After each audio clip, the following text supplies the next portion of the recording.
성령 받으라 성령 받으라 예수님에게 말씀하셔서 성령 받으라 성령 받으라 예수님에게 말씀하셔서 할렐루야 성령 받았네. 나는 성령 받았네. 그래서 우리가 성령 받고 살아가는 것이 가장 큰 행복이요 축복인 줄 믿습니다. 우리는 날마다 성령이 충만함으로 살아가야 될 줄 믿습니다. 은사 받으라 능력 받으라 치료 받으라 예수님 말씀하시니까 은사받고 치료받고 능력받게 되는 줄 믿습니다. 오늘 이 시간에도 말씀을 드려서 큰 은사받고 능력받아서 주의 일을 하는 저와 여러분이 다 될 수 있기를 주의 이름으로 축원을 드립니다. 또 치료받아야 돼요. 마음이 상한 자 치료받고 병든 자 치료받아야 돼요. 이것이 주님이 원하시는 것입니다. 우리가 사도행전을 보면서 뭘 느낍니까? 바로 사도 바울을 통해서 이 역사들이 다 일어나는 것을 보게 됩니다. 그 성령 충만이라고 하는 것은 어디서부터 시작된다고 그랬죠? 기도로서부터 시작됩니다. 여러분 기도 받아야 기도해야 성령 충만 받고 기도해야 말씀을 받을 수 있습니다. 이것이 바로 사도행전을 통해서 우리에게 주시는 말씀이잖아요. 27장 우리 22절 한번 보십니다. 27장 바로 앞절 22절 바로 앞장 22절부터 25절까지 같이 쭉 읽습니다. 내가 너희를 권하노니 이제는 하지 마라. 너희 중 아무도 생명에는 아무런 소망이 없겠고 오직 때뿐이니라. 내가 속강함하고 내게 섬기는 하나님의 사자가 어젯 밤에 내 곁에서 말하되 바울아 들어가지 말라. 내가 가이사 앞에 서야 하겠고 또 하나님께서 너와 함께 하는 자를 다 내게 주셨다 하였으니 그러므로 너희여 안심하지 마라. 나는 내게 말씀하신 대로 너희들이라고 하나님을 믿노라. 26절 그런데 우리가 반드시 안심에 걸리리라. 여기 보세요. 바울이 안심하라고 했을 때는 바울은 이제 아무런 소망이 없는 사람들 그 속에서 바울은 기도했습니다. 그러니까 그 276명 중에서 바울이 하나님 앞에 기도했어요. 그랬더니 하나님께서 응답을 주신 거예요. 말씀을 주신 것입니다. 여러분 그렇잖아요. 기도는 무엇입니까? 너희가 지금까지는 내 이름으로 아무것도 구하지 아니하였으나 구하라. 그래야면 받으리니 너희 기쁨이 충만하리라. 기도하면 응답받는다는 것이에요. 그러면 기쁨이 충만하다고 하는 것입니다. 오늘 장로님이 오시면서 목사님 기도해 주셔서 응답받아서 제가 포도 사왔습니다. 그래가지고 저 포도 지금 몇 상자 사오셨어요 장로님. 그러니까 기도하고 응답받으면 무엇이 임한다고요? 기쁨이 충만해요. 너희가 내 안에 거하고 내 말이 너희 안에 거하면 무엇이든지 원하는 대로 가. 그리하면 이루리라 하는 거예요. 그러니까 우리가 예수 안에만 있으면 예수의 이름으로 반드시 응답받는다고 하는 것입니다. 그러니까 너희가 내 안에 내가 너희 안에 거해야 돼요. 이것이 이제 예수님과의 관계입니다. 이 기도의 힘이라고 하는 거예요. 이제 지금 200 얼마라고 그랬죠? 270명 중에 269명 그러니까 그 한 사람을 빼놓고는 전부 다 소망이 없었단 말이죠. 20절에 보면 구원의 여망이 사라졌더라 그래요. 왜냐하면 3일 동안 해를 보지 못하고 3일 동안 빛을 못 봤거든요. 그러니까 어둠에서 칠흑 같은 어둠에서 풍랑 소리만 듣고 지금 가는 거예요. 그 선장도 필요 없고 선주도 필요 없어요. 군인도 필요 없고 군인 대장도 필요가 없단 말이죠. 지금 죽음 위기 앞에 있는데 그러니까 다 그 죽음의 공포에 사로잡혀 있는 거예요. 그런데 바울은 그 시간에 가서 기도했단 말이죠. 기도했더니 하나님께서 응답을 주셨어요. 말씀을 주셨어요. 그 말씀을 받고 나니까 힘이 나는 거예요. 그래서 바울의 첫 설교가 뭐냐? 안심하라. 다 두려워 떨고 있잖아요. 다 죽게 생겼으니까 안심하라. 그러면서 뭐라고 말씀하십니까? 22절에 보면 내가 너희를 권하는 이제는 안심하라. 너희 중에는 아무도 생명에는 아무런 손상이 없겠고 오직 배뿐입니다. 손상이 하나도 없다는 거예요. 지금 276명 그 생명에는 아무런 손상이 없다는 거예요. 그러니까 우리가 다 산다는 거예요. 지금. 다 살고 배는 손상이 있을 것이다. 이렇게 지금 바울이 예언을 합니다. 그 다음에 23절에 보니까 내가 속한 바 곧 내가 섬기는 하나님의 사자가 어젯밤에 내 곁에 서서 말하되 즉 기도하니까 하나님의 사자가 나타난 거예요. 하나님의 사자가 나타나서 어젯밤에 내게 말씀하셨다는 거예요. 그러면서 뭐라고 말씀하십니까? 바울아 두려워하지 말라. 바울이라고 두려움이 없었겠어요? 3일 동안 햇볕도 못 보고 풍랑에 휩쓸려 가는데 바울도 두려워했단 말이죠. 그러니까 하나님의 사자가 나와서 제일 먼저 하신 것이 바울아 두려워하지 말라. 그러면서 내가 가이사 앞에 서야 하겠고, 가이사는 누구입니까? 로마의 황제입니다. 황제 앞에 서야 되겠다는 거예요. 그럼 황제 앞에 서야 하려면 죽어야 됩니까? 살아야 됩니까? 살아야지 가서 황제 앞에 갔으지. 너는 안 죽어. 그런데 그 말씀뿐이 아니에요. 그러면서 뭐라고 말씀하십니까? 또 하나님께서 너와 함께 항해하는 자를 다 내게 주셨다. 누구에게 주셨다고요? 바울에게 주셨다는 거죠. 깊이 보셔야 돼요. 성경을 보실 때는 바울에게 265명의 생명을 다 맡겼다는 거예요. 이제 바울이 이때부터 주도권을 갖습니다. 군인이 있어도 소용이 없어요. 선주가 있어도 소용이 없어요. 배가 풍랑에 떠내려가는데 어떻게 해? 사람으로선 손을 쓸 수가 없습니다. 그때 바울이라고 하는 이 사도 바울을 이제 그 주도권을 지게 하는 거예요. 알렉산드리아 배는 누구 마음대로 움직여요. 지금부터는 이 사도 바울의 명을 따라야 돼요. 그러니까 죄수임에도 불구하고 죄수를 호송하는 군인들도 백부장도 선장도 다 바울의 말을 듣게 있어요. 그러니까 이 풍랑이 3일 동안 이렇게 일었는데 그때부터 바울이 아마 설교하지 않았을까. 276명 놓고 275명 놓고 계속 설교를 했을 거란 말이죠. 그러면서 안심하라. 다시 또 25절에 들어가서 보세요. 그러므로 여러분이 안심하라. 나는 내게 말씀하신 그대로 되리라고 누구를 믿는다고요? 하나님을 믿노라. 오늘도 역시 마찬가지입니다. 말씀을 받으면 말씀 그대로 이루어지리라고 나는 하나님을 믿습니다. 그것이 뭐예요? 믿음이라고. 믿음이라고 하는 것은 하나님이 말씀하신 그대로 이루어지는 것이 믿음이에요. 자, 보세요. 이제 바울이 예언을 하고 예언한 후에 지난주에 말씀을 보았잖아요. 알렉산드리아호가 이제 섬에 가까이 왔을 때에 배 후미가 모래톱에 걸렸단 말이죠. 그러니까 선민은 어떻게 됐습니까?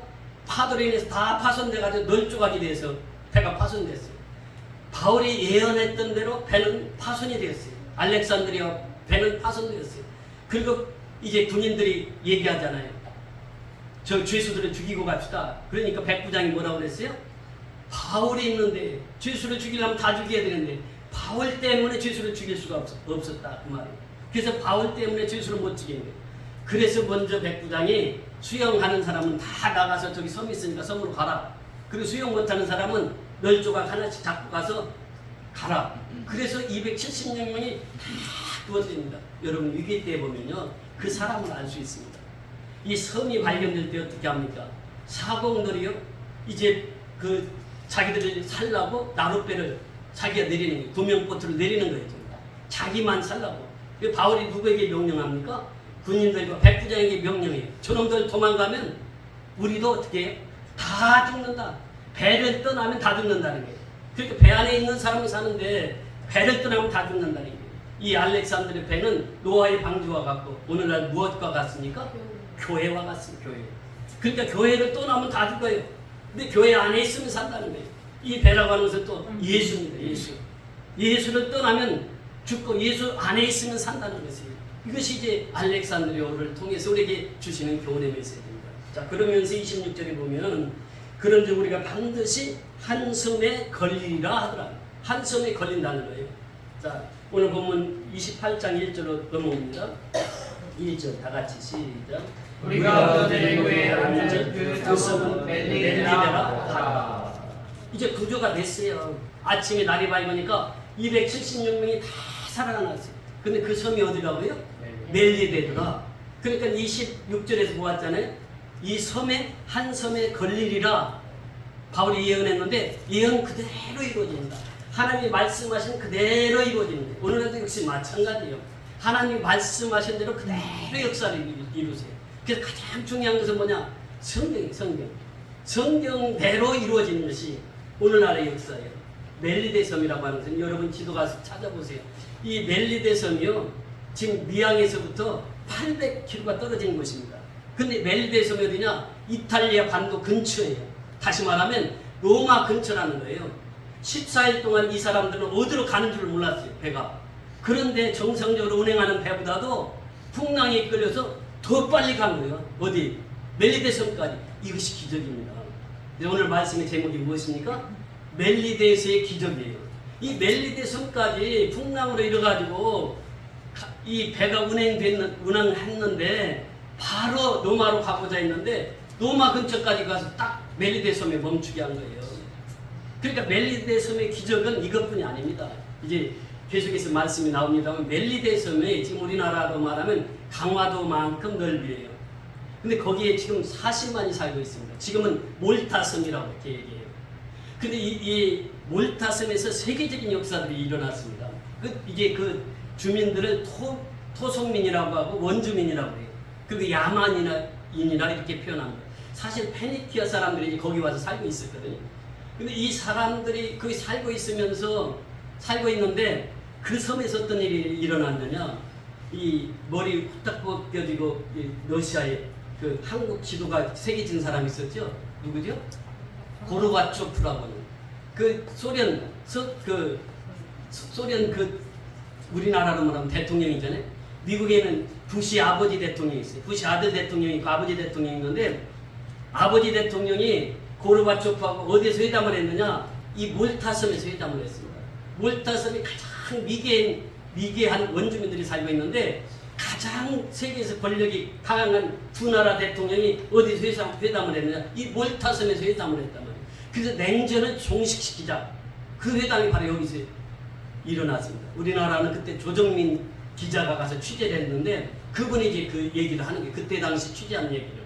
그러니까 이 몰타섬이 큰 섬은 아니지만 그 세계적으로 역사를 그래서 문화유산에 유네스코에 등재된 섬이 바로 몰타섬입니다. 그러니까 여러분 신혼여행 아직 안 간 사람들은 뭐 제주도 이런 데보다도 이 몰타섬에 가서 봐야 돼. 이 몰타섬에 가면 세인트 폴이라고 하는 성당이 있는데 그 몰타섬이 바울이 그때 선교하고 나서 98%가 예수님들입니다. 이게 기적 아니겠어요? 그 원주민들이 다 바울이 이제 여기서 이제 석 달을 머물거든요. 석 달을 머물면서 전도를 했는데 그 뒤에 지금 오늘날 몰타섬 40만 인구가 사는데 40만에서 98%가 크리스찬이라고 합니다. 그게 기적이란 말이에요. 기적. 왜 바울을 그 섬에 떨어뜨렸겠느냐 말이죠. 왜 바울이 지금 로마로 가야 되는데 죄수의 몸으로 가다가 이제 그 몰타섬에 딱 떨어뜨리는 이유가 있단 말이죠. 왜 하나님 떨어뜨렸을까? 그게 몰타섬의 기적이라는 거예요. 그게 몰타섬에서 지금 멜리데 섬에서 일어난 일들을 한번 보자는 거예요. 2절부터 보십니다. 시작. 비가 오고 날이 참에 원주민들이 우리에게 특별한 긍정을 하여 불을 피워 우리를 다 용접하더라. 자, 원주민들이요 보통 276명이 바다에서 나왔거든요. 그러니까 물에 빠진 생기가치가 276명이 다 나왔어요. 그러니까 원주민들이 어떻게 했습니까? 두려웠을 거예요. 손님이 와도 한두 사람이면 대접할 수가 있지만 이게 276명이 왔습니다. 바다에서 지금 물에 빠져가지고 다 날이 새가지고 건져서 그리고 14일 동안 먹지 못하다가 그 전날 배불리 먹었잖아요. 그 힘 가지고 섬까지 살아나오긴 했는데 보니까 뭐 물에 빠진 생기처럼 276명이 왔단 말이에요. 근데 원주민들이 다 보면서 이 사람들 배고프니까 이 사람들 추우니까 물에 빠져서 추우니까 불 좀 피워서 따뜻하게 해야 되겠다. 그래서 불을 피운 거예요. 지금 불을 피워서 따뜻하게 하는데 3절, 4절, 3절 같이 읽습니다. 시작. 바울이 나무 한 구덩이로 내놓으니 구덩으로 말미암아 독사가 나와 그의 손을 물고 있는지라. 4절이요. 원주민들이 짐승이 그 손에 매달려 있음을 보고 서로 말하되 진심으로 이 사람은 살인한 자로다. 바다에서 구조를 받았으나 공의가 그를 살지 못하게 함이로다 하더니 뭐라고 그래요? 뱀의 독사에 딱 물렸어. 지금 바울이 무슨 일을 하다가 나무 걷어가지고 불에 넣다 그랬어요. 바울의 삶을 보세요. 항상 솔선수범입니다. 예수 믿는 사람 바로 그거예요. 예수 믿는 사람은 먼저 선을 행하고 먼저 의를 행하고 먼저 봉사하고 먼저 헌신하고 이것이 바로 예수 믿는 자의 삶이라고. 바울은 항상 그랬어요. 바울은 그 영적인 지도자지만 모든 일에 앞서서 먼저 봉사했단 말이죠. 그러니까 그 추우니까 동료들을 위해서 나무를 한큼 안아가지고 가는데 그 속에 독사가 들었던 거예요. 그 독사는요 건들지 않으면 물질 않아요. 근데 어떤 사람이 막 나무를 움켜가지고 가거든. 그 독사가 꽉 물어버린 거예요. 어디를? 바울의 손을 꽉 물었어요. 물어가지고 이 독사가 대롱대롱 달려있는 거예요. 그 원주민들이 보기는 그렇게 생각하는 거예요. 아, 이 사람이 죄를 지었는데 바다에서는 살아났지만 어떻게 해요? 육지에 와서 그 죄값을 받는구나. 이 사람은 죽었다. 원주민들의 생각입니다. 근데 바울이 어떻게 합니까? 이 손에 달린 뱀을 그냥 털어버렸어요. 털으니까 뱀이 어디로 갔어요? 불 속으로 쏙 들어가 버린 거예요. 불에 다 죽었어요. 아마 한국 사람 같은 거 다 부어서 먹었을 거예요. 저도 그런 경험이 있는데 뱀 잡으면 잡아서 부어서 먹어버렸거든요. 한국 사람 같은 게 잡아먹었을 거예요. 떨어졌으니까 불구덩이에 떨어졌어요. 여기 뱀이 죽었단 말이에요. 거기서. 근데 여기에 보면 아주 신비한 일이 나옵니다. 이 4절 5절 한번 같이 보세요. 5절 시작. 바울이 그 짐승을 떠나버리매 조금 더 상하며. 자 여기 보세요. 짐승이라고 하는 것은 뭐예요? 뭘 지금 짐승이라고 부르고 있습니까? 독사를 짐승이라고 부르는 거예요. 독사. 그러니까 우리가 여기에서 보면요. 창세기부터 계시록에 있는 내용을 다 포함하고 있는 것이 4절 5절입니다. 바울의 이 설교 속에서 지금 창세기부터 계시록에 펼쳐질 일들을 다 소개하고 있어요. 우리 창세기 한번 보십시오. 창세기 3장 14절 15절.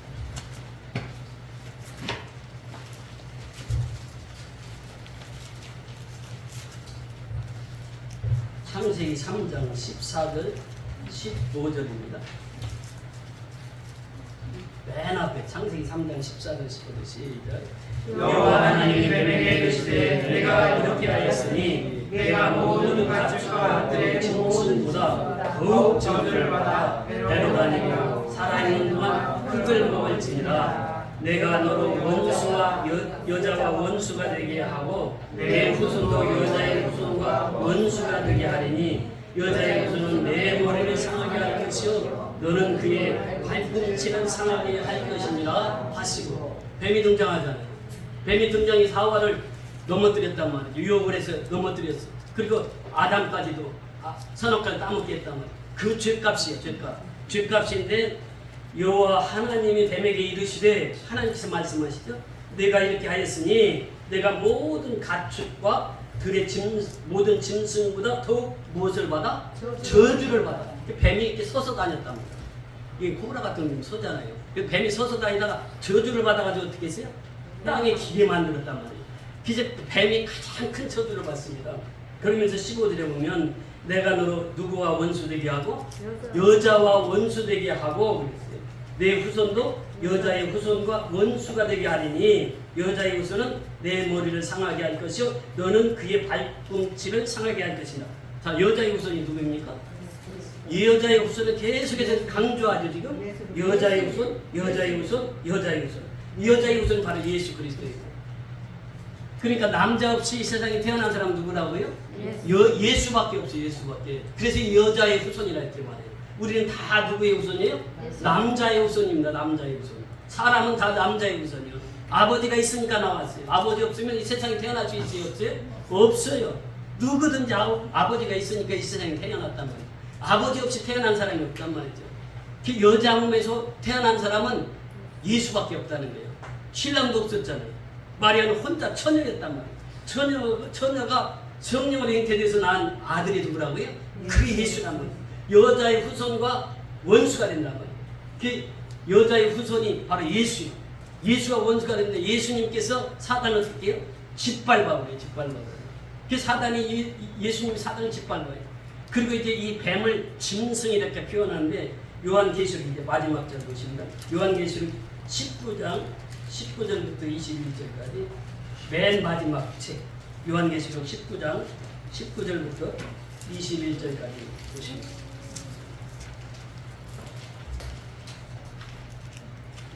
요한계시록 19장 19절부터 21절까지 시작. 또 내가 보매 그 짐승과 땅의 임금들과 그들의 군대들이 모여 그 말탄 자와 그의 군대와 전쟁을 일으키다가 짐승이 잡히고 그 앞에서 표적을 행하던 거짓 선지자로 함께 잡혔으니 이는 짐승의 표를 받고 그의 우상에게 경배하는 자들을 표적으로 미혹하는 자라. 이 둘이 산채로 유황불 붙는 곳에 던져지고 그 나머지는 말탄 자의 입으로부터 나오는 검의 죽음에 모든 새가 그들의 살로 배불리더라. 자, 여기 또 내가 보면 짐승이 땅의 임금들과 그들의 군대들이 모여 그 말탄 자와 그의 군대들과 더불어 전쟁을 일으켜. 이제 마지막 전쟁인데 이게 땅에서 올라오는 짐승이 있어요. 그 앞에 보면 또 바다에서 올라오는 짐승이 있어요. 이 두 짐승이 이제 말탄 자와 마지막 전쟁을 합니다. 그런데 보니까 짐승이 어때요? 잡히고 그 앞에서 표적을 행하던 거짓 선지자도 함께 잡혔으니 이는 짐승의 표를 받고 그의 우상에게 경배하던 자들을 표적으로 미혹하던 자라. 이 둘이 산채로 유황불을 붓는 못에 던져지고 짐승 둘, 바다에서 올라온 짐승, 땅에서 올라온 짐승, 이것이 누구에게 잡혀요? 예수에게 잡혀서 어디로 간다고요? 유황불 못에 던져지더라고요. 그러면서 21절에 보면 그 나머지는 말탄 자의 입으로부터 나오는, 말탄 자가 누구라고요? 그분이 예수예요. 말탄 자의 입으로부터 나오는 모든 나오는 검의 죽음의 모든 새가 그들의 살로 배불리더라. 예수가 마지막 전쟁에서 완전히 두 짐승을 점령하고 그래서 마지막 승리가 됩니다. 그러니까 이 창세기부터 계시록까지 이 뱀의 역사입니다. 뱀을 짐승이라고 표현하는 것은 바로 여기 지금 계시록을 상징하는 것이고, 또 뱀이라고 하는 것은 창세기부터 사람을 미혹하고 유혹하고, 그래서 옛뱀, 옛용, 마귀, 사탄, 속이는 자 이렇게 표현합니다. 이게 뱀의 역사란 말이죠. 근데 그 뱀이 짐승이 돼서 한 짐승은 그 무태에서 나오고 한 짐승은 바다에서 나오고 이 두 짐승을 다 잡아서 유황불에 불못에 넣는 분이 말탄 자 예수 그리스도예요. 그 입에서 나오는 것을 다 죽이는 검으로, 하나님의 말씀의 검으로. 그래서 이제 마지막 전쟁을 승리하고 이제 우리는 영원한 천국에 들어가는 거예요. 지금 그러니까 창세기부터 계시록까지 이 지금 4절, 5절을 통해서 이것을 요약합니다. 바울이 이것을 성경 전체를 요약하고 있어요. 자, 4절, 오늘 보면 4절, 5절 다시 한번 보십니다. 4절, 5절. 시작. 원주민들이 그 짐승이 그 손에 매어 달려 있음을 보고 서로 말하되 진실로 이 사람은 살인한 자로다. 바다에서 그들을 쓰나 동이가 그를 살지 못하게 함이로다 하더니 바울이 그 짐승을 불에 떨어버림에 조금도 상함이 없더라. 그 짐승을 어떻게? 유황불에 떨어뜨리는 거예요. 계시록에 보면 짐승을 불에 떨어뜨렸단 말이죠. 그러니까 이 사단을 불에 떨어뜨렸단 말이죠. 그래서 유황불에 타서 죽게 되는 거예요. 이것을 지금 사도 바울이 창세기부터 계시록까지 이 말씀을 요약해서 이 두 구절로 딱 요약을 합니다. 얼마나 성경이 오묘합니까? 자, 6절 가서 보세요. 6절 시작. 그들은 그가 붙든지 혹은 갑자기 쓰러져 죽을 줄로 기다렸다가 오래 기다려도 그에게 아무 이상이 없음을 보고 돌이켜 생각하여 말하되 그를 신이라 하더라. 그를 누구라 하더라? 신이라 하더라. 조금 전에 뭐라고 했어요? 저 사람은 살인자요? 저 사람은 이제 뱀에 물렸으니까 죽을 자로가 이렇게 얘기했어요. 그런데 안 죽어 사람이 뱀에 물려서 뱀을 탁 떨어뜨리고 났는데 사람이 안 죽고 그냥 다니는 거야. 그러니까 이 사람들이 뭐라고 그래요? 아, 이 사람은 신이다, 신. 이 사람이면 죽어야 당연하잖아요. 독사에 물렸는데 안 죽어. 그렇게 신이라고 또 신같이 숭배를 해요. 이 사건은요, 바울이 1차 전도 여행을 하면서 수많은 어려움을 겪습니다. 1차 전도 여행을 하면서 13절에 보면은 이제 그 총독 서기오 바울을 구원시켜서 구브로라고 하는 그 전체 섬을 다 구원시킨 일이 있어요. 구브로는 제주도의 몇 배라고 그랬죠? 5배. 그 큰 섬을 총독을 예수 믿게 하니까 그 섬 전체를 구원시켰단 말이죠. 그리고 나서 14장에 가면요, 누스드라에 갔을 때 일입니다. 누스드라에 갔는데 나면서부터 안진뱅이가 있어. 그래서 이 걷지를 못해. 그러니까 이 너무 불쌍한 거야. 바울이 딱 보니까 이 믿음이 있어. 이 고칠 만한 믿음이 있어. 그래서 바울이 외친 거예요. 뭐라고 외쳤나? 바울이 그랬어요. 그에게 말하기를 그 믿음 있는 것을 보고 큰 소리로 네 발로 바로 일어서라 그랬어요. 네 발로 바로 일어서라. 근데 나면서부터 안진뱅이가 그 바울의 그 명령을 듣고 벌떡 일어난 거예요. 안진뱅이가 벌떡 일어난 거예요. 근데 그때 선교 같이 했던 사람이 누구예요? 바나바예요. 바울과 바나바. 그 바나바는 뒤에서 딱 있으니까 스스라 이렇게 하고, 또 바울은 말하는 자니까 뭐라고 말했습니까? 헤르메스 신이다. 그러니까 스스 신과 헤르메스 신이 우리 앞에 나타났다. 이 나면서부터 안진뱅이가 벌떡 일어나 걷는 걸 보면서 이 사람들은 신이다. 그래서 신전으로 소를 몰고 와. 소를 몰고 와서 이게 잡아가지고 이 신들한테 제사 드려야 되는 거예요. 바울이 그래서 나도 너희들 같이 똑같은 사람이다 하고 제사를 못 드리게 하잖아요. 근데 여기에서도 역시 마찬가지죠. 몰타섬에서도 이 사람들이 독사에 물렸는데 사람은 다 죽는데 바울은 안 죽어. 그러니까 뭐라고?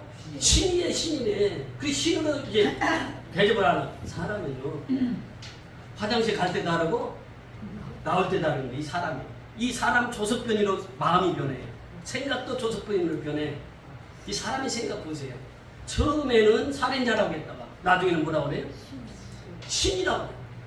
이게 사람은요, 이 아담 때부터 그렇게 됐습니다. 사람이 저주를 받으면서부터 사람 마음속에 뭐가 있느냐면 선악과가 있어. 선악과. 내 마음속에도 선악과가 있고 선악과가 다 있어. 예수 믿기 전에 다 선악과 삶을 살아요. 그러니까 내가 옳은 것은 옳은 거야. 내가 틀린 건 틀린 거야.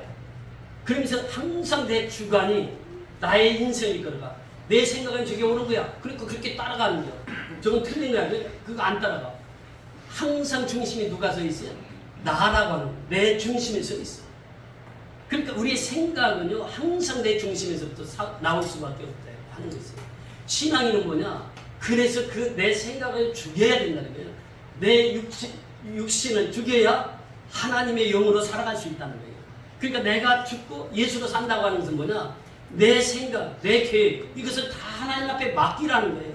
지금도 내 생각대로 사는 사람이 얼마나 많습니까? 교회는 나와요. 말씀은 들어요. 근데 말씀은 말씀이고 나는 나예요. 나는 하나님을 믿노라 이것이 아니야. 나는 나를 믿노라 이래요. 그러니까 말씀을 들어도 내 생각대로 살아가는 거예요. 목사님 생각이죠. 뭐.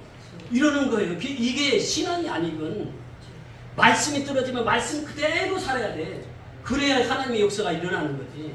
말씀 따로 생각 따로 아니라니까요. 저는 얘기했잖아요. 수호가 이제 어머니가 뭐 장난감 사주려고 하니까 사달라고 자꾸 그러니까 어머니가 그랬어요. 생각 좀 해보고 그러니까 생각하지 마 그러더라는 거예요.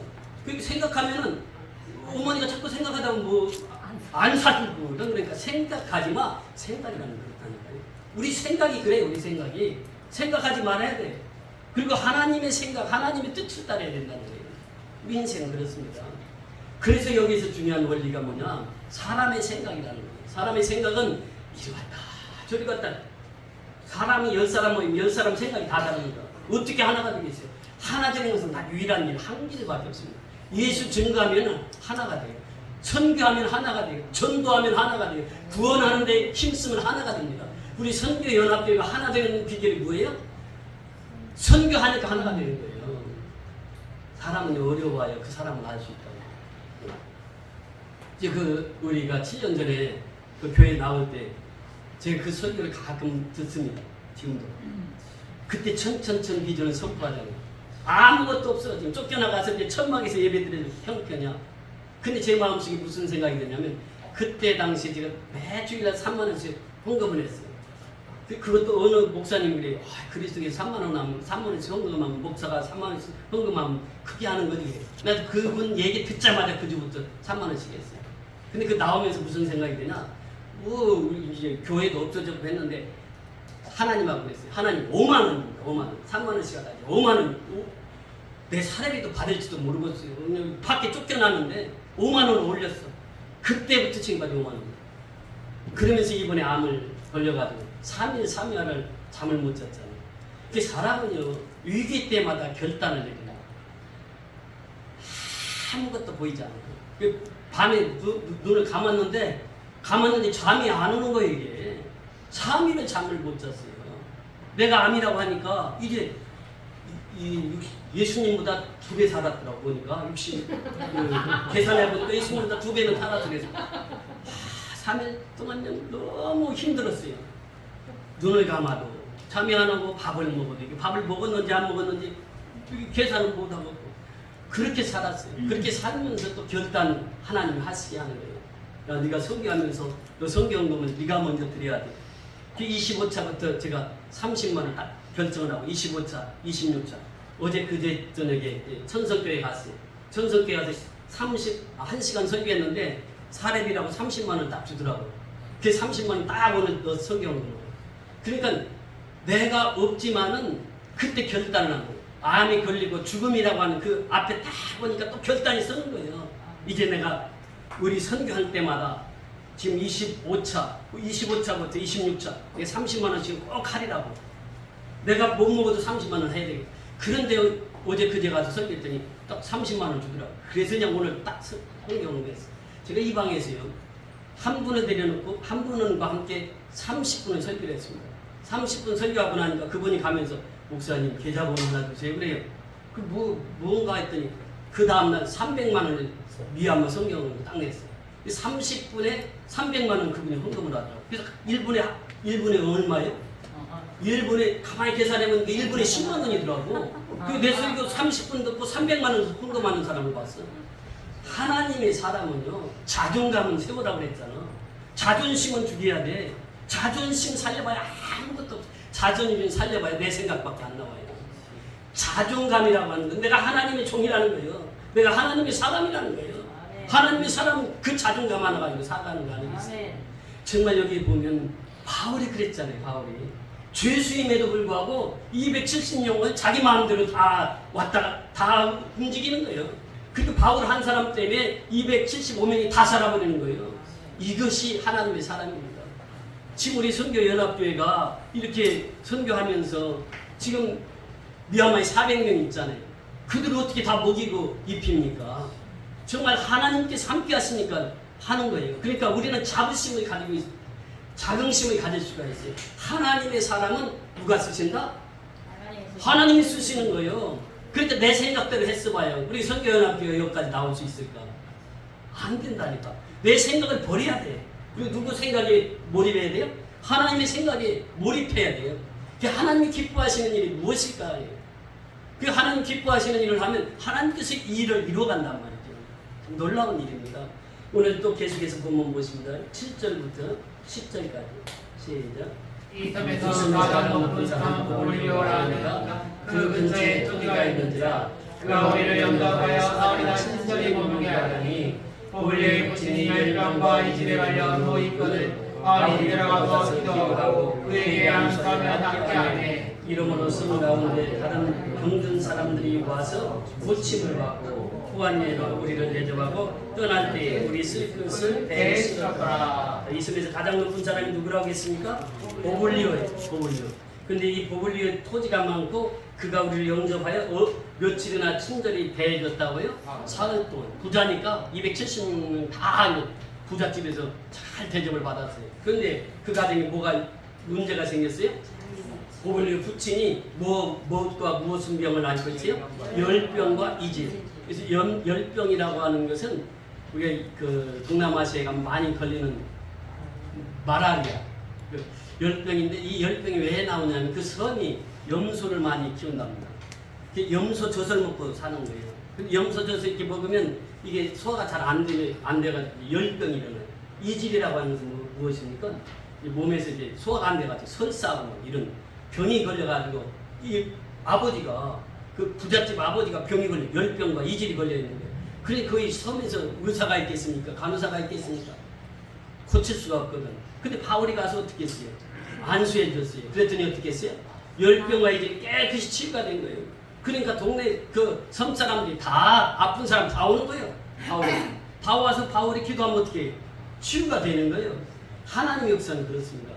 바울에게 하나님이 치유의 능력을 주셔서 그 섬을 이제 치유하게 하시고 그 섬이 지금 현존하면서 몰타섬이라고 현존한다고 그랬잖아요. 지금 240만이 살고 있는데 98%가 예수 믿는 사람이에요. 이것이 기적이라는 거예요. 여러분 병고침이라고 하는 것은 고침을 받아도 그 사람 죽어요 안 죽어요? 죽어요. 병고침이라고 하는 것은 하나님을 알게 하는 통로고 예수를 만나게 하는 통로지 병고침이 이게 기적이 아니에요. 기적은 뭐냐? 내가 예수 믿고 변하는 것이 기적이에요. 예수 믿고 새 생명 얻는 것이 기적이에요. 예수 믿고 천국 백성 되는 것이 기적이라고 하는 것이에요. 기적이라는 병 고치고 뭐 이질 고치고 연병 고치고 이런 것이 기적이 아니라 예수를 만나게 하기 위해서 이런 역사가 일어나거든요. 그래서 이 치유라고 하는 것은 바로 그겁니다. 치유 역사가 지금도 일어납니다.